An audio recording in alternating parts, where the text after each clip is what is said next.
Actually speaking ഞാൻ പറയട്ടെ, രണ്ടാമത്തെ ഗർഭിണി എന്തനോ അയ്യോ വേറെ പൂച്ചു വേണ്ടെന്നുള്ളതായിരുന്നു. ഒരാൾ മതി എന്നുള്ളതായിരുന്നു. കൃഷ്ണപ്രഭ പ്രഭ എന്ന് എനിക്ക് പറയാൻ പറ്റും. പാറു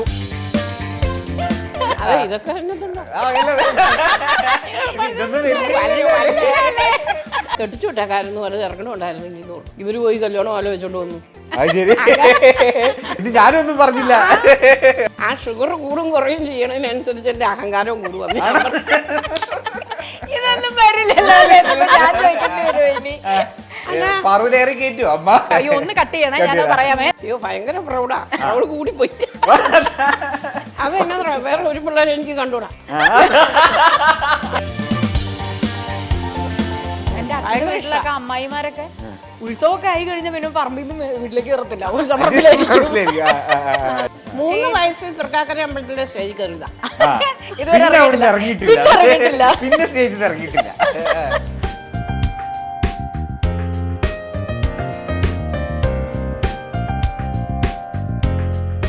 ഹലോ നമസ്കാരം Kaumudi viewers, welcome to our show mummy and me. ഒരു awesome mummy and an awesome daughter ആണ് ഇന്ന് എന്നെ ജോയിൻ ചെയ്യുന്നത്. So let me welcome Krishnaprabha and Sheela P Nair. Hi, thank you. Welcome. Thank you. എനിക്ക് പല സെലിബ്രിറ്റീസ് അല്ലെങ്കിൽ അവരുടെ മോമുമായിട്ട് ഇന്ററാക്ട് ചെയ്യുമ്പോഴേ എനിക്ക് ചെറിയ ടെൻഷൻ ഉണ്ട്. കാരണം അവർ ചിലപ്പോൾ വളരെ കോൺഷ്യസ് ആയിരിക്കും, അവർ വളരെ സംസാരിക്കുന്നതായിരിക്കും, വർത്താനം മീൻസ് അപ്പോൾ ക്യാമറ ഒക്കെ ഓൺ ആക്കി ലൈറ്റ്സ് ഒക്കെ ആകുമ്പോൾ. പക്ഷെ ഈ കാര്യത്തിൽ ഒരു ടെൻഷനും വേണ്ടെന്നാണ് എൻ്റെ. ഞാൻ ഇന്ന് വീട്ടിൽ നിന്ന് ട്രെയിൻ ചെയ്ത് വളരെ ഇന്ന് ആ ഹൈ എനർജി ഒന്ന് കുറയ്ക്കണേ, കള്ള് കുറച്ച് കുറയ്ക്കണേ എന്ന് പറഞ്ഞു. ഞാൻ ആദ്യം ചോദിക്കട്ടെ, ഈ ഹെയർ സ്റ്റൈൽ ഇത് എപ്പം മുതൽ ഇങ്ങനെ ആക്കിയത്?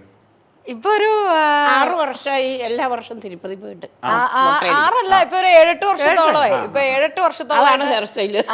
ഹെയർ സ്റ്റൈൽ എല്ലാ വർഷവും അമ്മ തിരുപ്പതിയിൽ പോയി മുട്ടയടിക്കും. എല്ലാ വർഷവും പോണം, ഈ മാസം പോണം. എല്ലാ ഒരു ഫെബ്രുവരി മാർച്ച് ആ ടൈമില്. കാരണം ഫെബ്രുവരിയിലാണ് അമ്മയുടെ ബർത്ത്ഡേ, ഫെബ്രുവരി 9th. അപ്പൊ ഞങ്ങള് കഴിഞ്ഞതേ ഉള്ളൂ. കഴിഞ്ഞ ഫെബ്രുവരി അടിച്ചു. അപ്പൊ ഇനി ഫെബ്രുവരി 9th ചിലപ്പോ പോകാൻ പറ്റിയില്ലെങ്കിൽ പോലും ഫെബ്രുവരി മാർച്ച് ആ ഒരു എല്ലാ വർഷവും മുട്ടയടിക്കും. അപ്പൊ ഇനി ശ്രദ്ധിച്ചറിയാൻ പറ്റും. ഒരു ജൂൺ ജൂലൈ ഒക്കെ ഇങ്ങനെ പറ്റമടിയായിട്ടിരിക്കുമായിരിക്കും. അതിന് പിന്നെ ഒരു സെക്കൻഡ് ഹാഫ് മുതലായിരിക്കും. എനിക്ക് തോന്നണേ ഇവര് തമ്മിൽ എന്തോ ഒരു ചെറിയ ടാർഗറ്റ് ഉണ്ട്. എല്ലാവരും കുടുംബസമേതം അടിച്ചായിരുന്നു അല്ലേ? ഞാൻ ആ ഫോട്ടോസ് കണ്ടായിരുന്നു.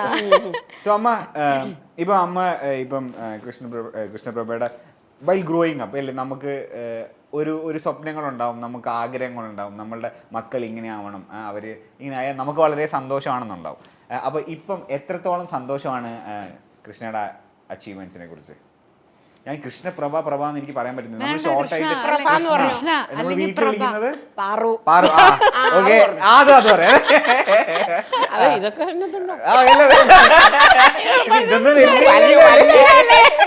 ഇതൊന്നും വരുന്നില്ലല്ലോ അല്ലേ? ഇതെല്ലാം ഉണ്ട് അതിൽ. എല്ലാം ഓക്കെയാണ്, എല്ലാം ഓക്കെയാണ്. അപ്പൊ പാറുവിന്റെ ഈ അച്ചീവ്മെന്റ്സിനെ കുറിച്ച് അമ്മ എത്രത്തോളം പ്രൗഡാണ്? അയ്യോ ഭയങ്കര പ്രൗഡാ, അവള് കൂടിപ്പോയി. അതെന്നാ വേറെ ഒരു പിള്ളേരെ എനിക്ക് കണ്ടൂടാ. എന്റെ കൊച്ചിന്റെ കഴിവ് അതുപോലെ എല്ലാവർക്കും വേണം. അതെ, ഞാൻ പറയേ ഷുഗർ എനിക്ക് കൂടും കുറയും ചെയ്തിരിക്കും. ആ ഷുഗർ കൂടും കുറയും ചെയ്യണതിനനുസരിച്ച് എന്റെ അഹങ്കാരവും കൂടും. ഇതൊന്നും വരില്ലല്ലോ, ഞാൻ ചോദിക്കേണ്ടി വരുമോ ഇനി? പറവിലേറി കയറ്റു അമ്മ. അല്ല, അമ്മ എന്താ പറയണെന്നറിയോ? ഇപ്പൊ അത് ഐ ക്യാൻ അണ്ടർസ്റ്റാൻഡ്. അത് എല്ലാ അമ്മമാരും സെൽഫിഷ് ആണ് അവരുടെ മക്കളുടെ കാര്യത്തിൽ അല്ലേ, അവരുടെ അച്ചീവ്മെന്റ്സിന്റെ കാര്യത്തിലും അല്ലേ. അമ്മക്ക് ഇനി ഷാറൂഖ് ഖാനെ കണ്ടാലും അമ്മ പറയും പാറിനത്ര വരില്ല. പിന്നെ അമ്മയ്ക്ക് ഞാൻ ഇതുവരെ അങ്ങനെ പുറത്തേക്ക് പറഞ്ഞിട്ടില്ല. അമ്മയ്ക്ക് പക്ഷെ ഞാൻ പാടുന്ന ആണ് ഏറ്റവും കൂടുതൽ ഇഷ്ടം. ഡാൻസ് കളിക്കുന്നതിനാണേക്കാളും സിനിമയിൽ അഭിനയിക്കുന്നതാണേക്കാളും കൂടുതൽ അമ്മയ്ക്ക് ഇഷ്ടം ഞാൻ പാട്ട് പാടുന്നത്. അമ്മയ്ക്കെന്നല്ല, എൻ്റെ റിലേറ്റീവ്സിന് മിക്കവർക്കും അതെ പാടുന്നതാണ് ഇഷ്ടം. സ്റ്റേജിൽ സിനിമയിൽ ഞാൻ വരുന്നത് എൻ്റെ താല്പര്യത്തിന് ആയിട്ടാണ്. എനിക്കാണ് ഇഷ്ടം സിനിമ അഭിനയിക്കണമൊക്കെ ഇഷ്ടമാണെന്ന് പറഞ്ഞിട്ട്. പിന്നെ ഡാൻസ് നമ്മൾ കൂട്ടത്തിൽ ഡാൻസും പാട്ടും ചെറുതിലെ എൻ്റെ കൂടെ തന്നെ ഉണ്ട്. എൻ്റെ ഒരു 3 വയസ്സ് മുതലേ അതിലൊക്കെ എല്ലാ ക്രെഡിറ്റ്സും അമ്മയ്ക്ക്. പിന്നെ എൻ്റെ ബ്രദർ, കാരണം എന്നെ ക്ലാസ്സിലൊക്കെ കൊണ്ടുപോയിക്കൊണ്ടിരുന്നതും ഒക്കെ എൻ്റെ ചേട്ടൻ ഉണ്ണികൃഷ്ണൻ ചേട്ടനാണ്. ഇവര് അച്ഛനൊക്കെ ഉള്ളപ്പോഴാണ്, അച്ഛൻ പിന്നെ ഒന്ന് HMT എഞ്ചിനീയർ ആയിരുന്നു, അപ്പോൾ ജോലിയായിട്ട് എപ്പോഴും അങ്ങനെ വരാൻ പറ്റത്തില്ല. അപ്പോൾ ഇവരിങ്ങനെ കുടുംബസമേതം ഉണ്ടായിരുന്നു എൻ്റെ കൂട്ടത്തിൽ. യൂത്ത് ഫെസ്റ്റിവലിനാണെങ്കിലും ക്ലാസ്സിൽ പോകുന്നതിനാണെങ്കിലും ശനി ഞായറൊക്കെ ആയ എന്നെ വീട്ടിൽ കാണാറില്ല. രാവിലെ തുടങ്ങും പാട്ട് ക്ലാസ്, അത് കഴിഞ്ഞ് പിന്നെ സ്കൂളിലും തന്നെ ക്ലാസ്സിലും പഠിത്തമല്ല, ഡാൻസും പാട്ടും.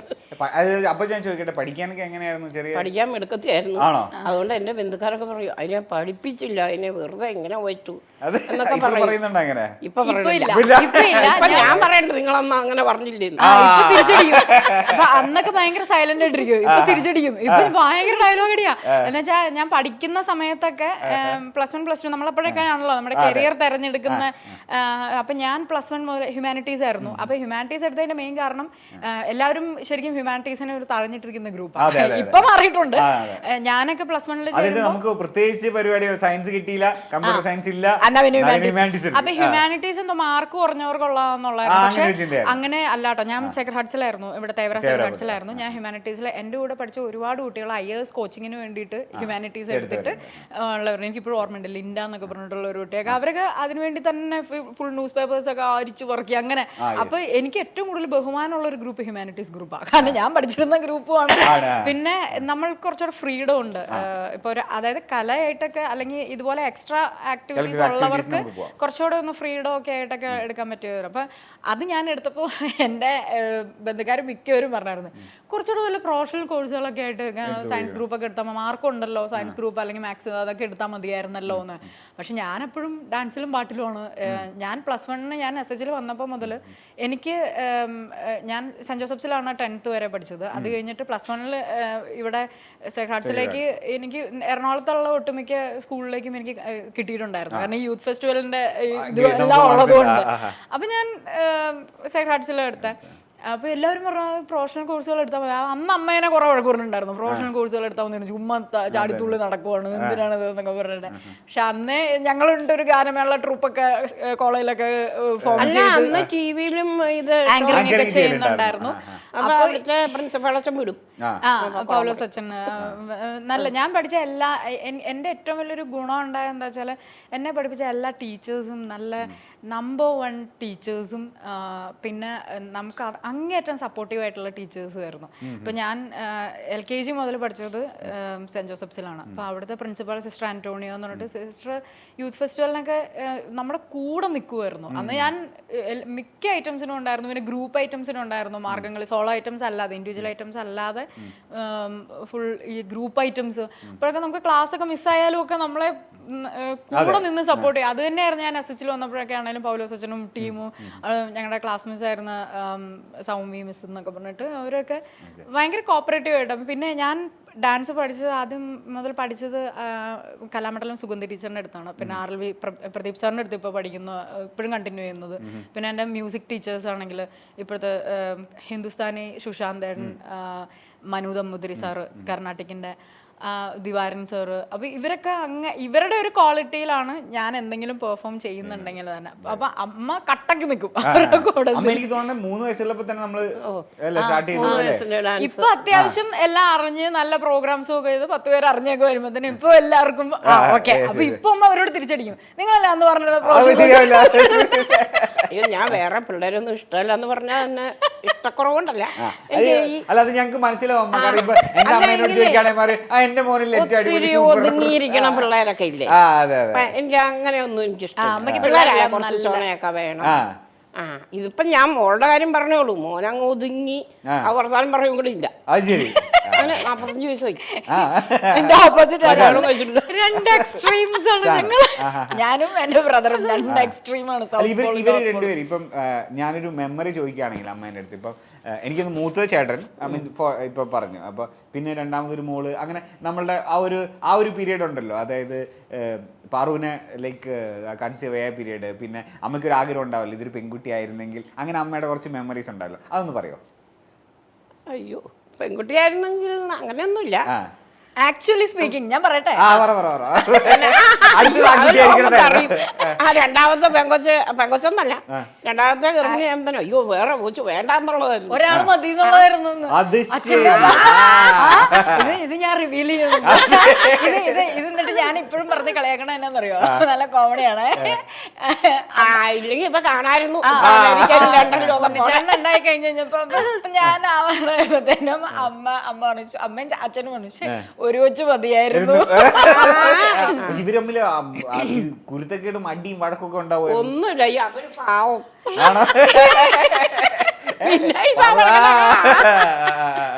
കാരണം എന്തെങ്കിലും പറഞ്ഞ ഉടനെ തിരിച്ചു പറയും. അത് ഇപ്പോഴാണല്ലോ അതെ കേട്ടോ. നല്ല ഉത്തരം പാവമാണല്ലേ? അയ്യോ അത് പാവം. പാവെന്ന് പറഞ്ഞാ ഒരു ശുദ്ധ ആളാണ്. അത് തന്നെ. അവരുടെ വഴക്കിനൊക്കെ പോണ വലിയ പേടിയാ. അങ്ങനെ ആ ജോലി ചെയ്യും, കിട്ടണ ശമ്പളം വാങ്ങിടും. അല്ലേലും ചെറിയ പിള്ളേർക്ക് വീട്ടിലൊരു ഒരു ചെറിയ അഹങ്കാരം ഉണ്ട് അതിന്റെ അവർക്ക് അല്ലേ. ഈ ഉത്സവത്തിനൊക്കെ പൊട്ടാസൊക്കെ മേടിച്ച് പൊട്ടിക്കുമ്പോ അവൻ പൊട്ടിക്കുമ്പോ ഇതിന് പേടിയാ അന്ന്. എന്നിട്ട് അവൻ പൊട്ടിക്കില്ല, പിള്ളേരോട് പൊട്ടിക്കും. അത് ശരിയാ അല്ലേ? അതിന് പേടിയാണെങ്കിൽ വേണ്ട എന്ന് പറഞ്ഞു. പിന്നെ വേണ്ട. അതുപോലെ ഈ പൂച്ചയൊക്കെ മൃഗങ്ങളുടെ ഒക്കെ അടുത്താണേലും ഞങ്ങൾക്ക് എല്ലാവർക്കും ഇഷ്ടമാണ്. അവന് കുറച്ച് കൂടുതല. അയ്യോ പാവം എന്നും പറഞ്ഞ. ഞാൻ കേട്ട അമ്മ ഒരു കുറച്ചു കാലം ഡാൻസ് ഒക്കെ ചെറുപ്പത്തിൽ ഡാൻസ് ഒക്കെ പഠിച്ചിട്ടുണ്ടായിരുന്നു എന്ന് കേട്ടു. വാസൻ ചേച്ചിയെ പഠിപ്പിച്ചിരുന്നേ. ആണോ? കുറച്ച് കീർത്തനങ്ങളുടെ ഡാൻസ്, കൃഷ്ണന്റെയും ദേവിയുടെ ഒക്കെ. അങ്ങനെ ഒരു 11 ഡാൻസ് അത്രയും. പിന്നെ സ്കൂളിലൊക്കെ കളിക്കുമായിരുന്നു. സ്കൂളിൽ കളിക്കായിരുന്നു. അടിപൊളി അടിപൊളി. പിന്നെ 2 കൊല്ലം പോയുള്ളൂ പ്രീ ഡിഗ്രി. അന്നൊന്നും കളിക്കൂല. അപ്പോഴത്തേക്കും കല്യാണമായി നിൽക്കുള്ളൂ. എറണാകുളത്തേക്ക് പോകും. എപ്പോഴാണ് കല്യാണം? എപ്പോഴാണ് കഴിഞ്ഞത്? എന്റെ 17 വയസ്സിൽ. 17 വയസ്സിൽ കല്യാണം കഴിഞ്ഞു. ആ ഒരു മെമ്മറി എങ്ങനെയാ? ഇപ്പൊ പെണ്ണ് കാണാൻ വരുന്നതും സാറിനെ ആദ്യമായിട്ട് കാണുന്ന ആ ഒരു മെമ്മറി ഒക്കെ എങ്ങനെയാ?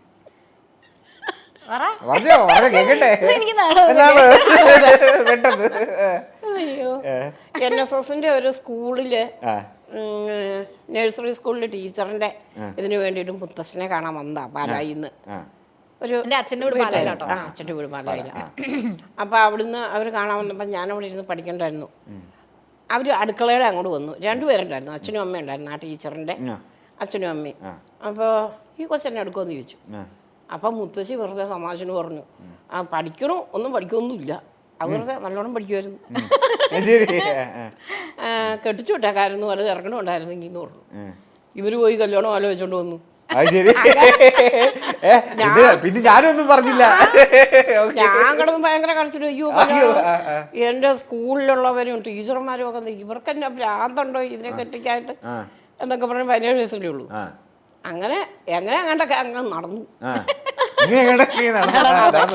പിന്നെ എറണാകുളത്തേക്ക് പോകുന്നു. HMD-ലായിരുന്നു അച്ഛന് ജോലി. അപ്പൊ ക്വാർട്ടേഴ്സിൽ വന്ന് താമസമായി. ഇവിടെ വന്നപ്പോ വലിയ ഹാപ്പി. അവിടെ കൂട്ടുകാരൊക്കെ ഉണ്ട്.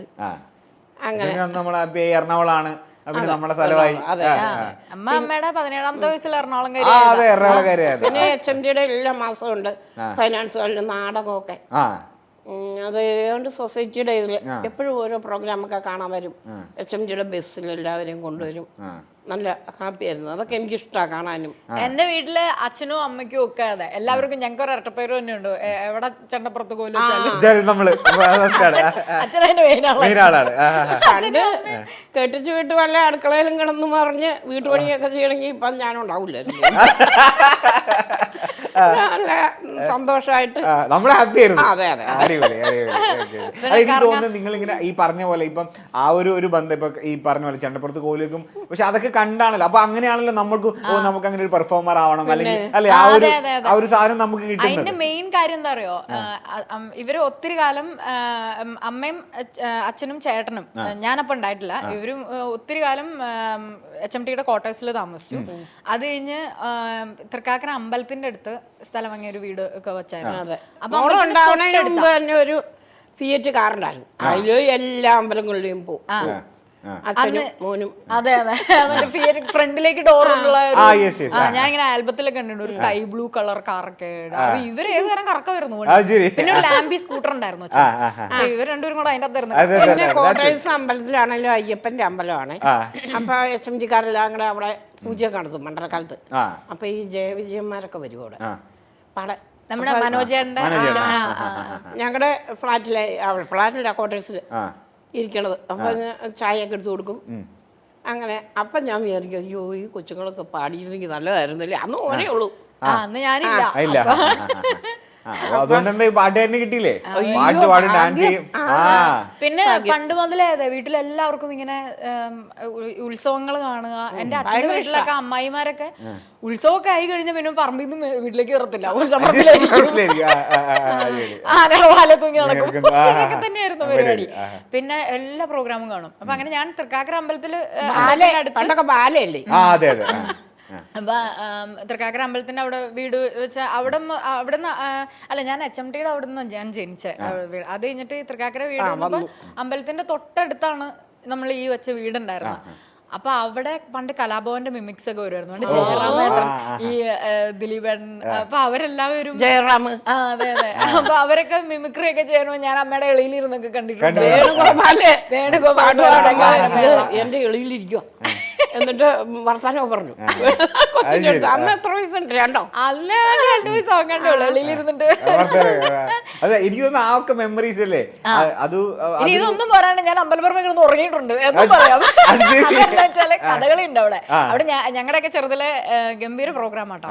അപ്പൊ പിന്നെ ഒരു ദിവസം കഥകളി, അന്നൊക്കെ കഥകളി ഇപ്പോഴല്ലേ 10 മണിക്കൊക്കെ പ്രോഗ്രാം നിർത്തണം എന്നുള്ള ഒരു അന്നൊക്കെ എന്ന് വെച്ചാൽ വെളുപ്പാങ്കാലം വരെ പരിപാടികളാണ്. അപ്പൊ 5 മണി വരെയൊക്കെ ആയിരിക്കും കഥകളിയൊക്കെ പോവാ. അപ്പൊ അച്ഛനും അമ്മയും ഞാനും ഉണ്ണിച്ചാട്ടനും കൂടെ പോവും. അവിടെ ഇങ്ങനെ വലിയ പന്തലൊക്കെ കെട്ടി അവിടെ കഥകളി നടക്കും. എന്നിട്ട് തൊട്ടപ്പുറത്താ വീട്. അപ്പൊ ഞാനും പോവും. ഒന്നും മനസ്സിലാവുന്നില്ല, പക്ഷെ ഇങ്ങനെ ഇതൊക്കെ കണ്ട് ഇങ്ങനെ ഇരിക്കും. പിന്നെ ചെറുതല്ലേ ഉറക്കം വരും. അപ്പൊ പായൊക്കെ ഉണ്ടാവും. എന്നിട്ട് അവിടെ കിടന്ന് ഉറങ്ങും. ഇവര് അച്ഛനും അമ്മയൊക്കെ എന്നെ അവിടെ കിടത്തി അവരോട് പറയുന്നത് കൊച്ചുകൂടെ കിടക്കണ്ട നോക്കിക്കോണേ എന്ന് പറഞ്ഞിട്ട് ഇവര് വീട്ടിൽ പോയി കട്ടൻ ചായ ഒക്കെ ഇട്ട് കുടിച്ചിട്ട് വരാം. എപ്പോഴും പറയും അമ്പലപ്പുറമേ കിടന്ന് ഉറങ്ങിയിട്ടുണ്ട് ഞാൻ ചെറുതില്. അതുകൊണ്ട് തന്നെയാണല്ലോ ഇപ്പൊ നമ്മുടെ ലൈഫ് ഇപ്പൊ ചുറ്റത്തെ അമ്പലപ്പറമ്പ് പരിപാടികൾ അല്ലേ. ഇത് തന്നെ നമ്മുടെ ഒരു ലൈഫ് സ്റ്റൈൽ. ഇതെല്ലാം ഇങ്ങനെ ഒരു ജീവിതത്തിന്റെ ഭാഗമായിട്ട് ചെറുതിലേ പോലുള്ളതാണ്. പിന്നെ ഞാനൊരു പെർഫോമർ ആയില്ലെങ്കിലേ അതിശയമുള്ളൂ.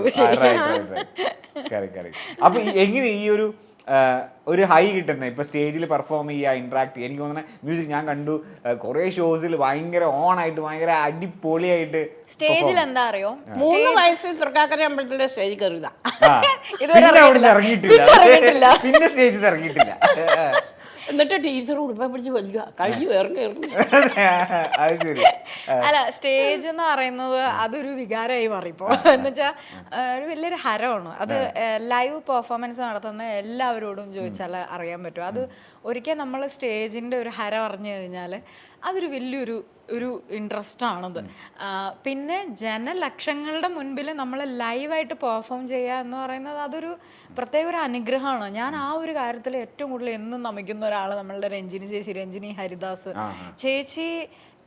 ഇനി ലക്ഷക്കണക്കിന് കോടിക്കണക്കിന് ആൾക്കാർ വന്നാലും ചേച്ചി ഭയങ്കര കൂളായിട്ട് ഏത് ലാംഗ്വേജിലും ആൾക്കാരുടെ അടുത്ത് സംസാരിച്ച് അവരെ കയ്യിലെടുത്ത് നമ്മൾ ആ പറയേണ്ട ഒരു കണ്ടന്റ് അറിയിക്കുക എന്നുള്ളത് അതൊരു അപാര കഴിവാണ്. അതുപോലെ സ്റ്റീഫൻ ചാണ്ടിന്റെ ഒക്കെ ലൈവ് പെർഫോമൻസ് എത്ര ജനലക്ഷങ്ങൾ കോടിക്കണക്കിന് ആൾക്കാർ വന്നാലും അവർ പതറാതെ, അതുപോലെ പ്രാർത്ഥനയോട് കൂടി തന്നെയാണ് നമ്മൾ നിൽക്കുന്നത്. അവർ ഒട്ടും പതറാതെ നിൽക്കുക എന്നുള്ളത് അതൊരു നമുക്കൊരു വലിയൊരു അനുഗ്രഹമാണ്. ലൈവ് പെർഫോമൻസ് ചെയ്യുക എന്നുള്ളത് ഒരു വലിയൊരു അനുഗ്രഹം തന്നെയാണ്. നമ്മൾ അതൊരു പ്രത്യേക ഒരു നാക്കാണ്. ചിലപ്പോൾ ക്യാമറയ്ക്ക് മുൻപിൽ നമ്മൾ അങ്ങനെ ടെൻഷൻ ഉണ്ടെങ്കിൽ കൂടിയും പിന്നെ കട്ട് ചെയ്തെടുക്കാലോ, ഓപ്ഷൻ ഉണ്ട്. ഇപ്പൊ തന്നെ നമ്മൾ സംസാരിക്കുന്നുണ്ടെങ്കിൽ അയ്യോ ഒന്ന് കട്ട് ചെയ്യണേ ഞാൻ പറയാമേ എന്ന് പറയാം. പക്ഷെ സ്റ്റേജിൽ നമുക്ക് ഒന്ന് കട്ട് ചെയ്യണം